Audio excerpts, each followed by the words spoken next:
I don't know about you, but I've got a real glut of pears at the moment, so I'm making this really great sloe and pear jam. It's a traditional jam recipe, so you'll need an equal rate of fruit to sugar. To make this recipe, first you need to add your sloes to a pan, along with a little water to stop them sticking. Once they've cooked until they're soft and mushy, you need to strain them through a sieve. Next, you need to peel your pears. I pop them in acidulated water, that's just water with a little lemon juice in it to stop them from discolouring.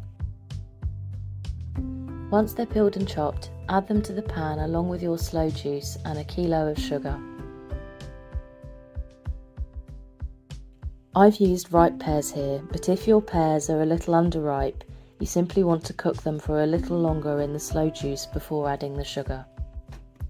Allow that to cook down over a gentle heat until the sugar has dissolved. Once the sugar's dissolved, bring the jam to a fast boil. Boil for around 10 minutes.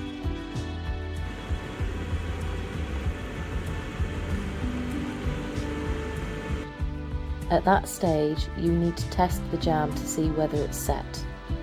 It should reach around 104 degrees centigrade on a jam thermometer. Otherwise, pop a plate into the freezer. Then you can test the jam by seeing if it wrinkles when pushed. Once it's done, turn it off the heat. At this stage, I stir in around half a teaspoon of ground mixed spice. Then it's simply a case of pouring the jam into hot sterilised jars.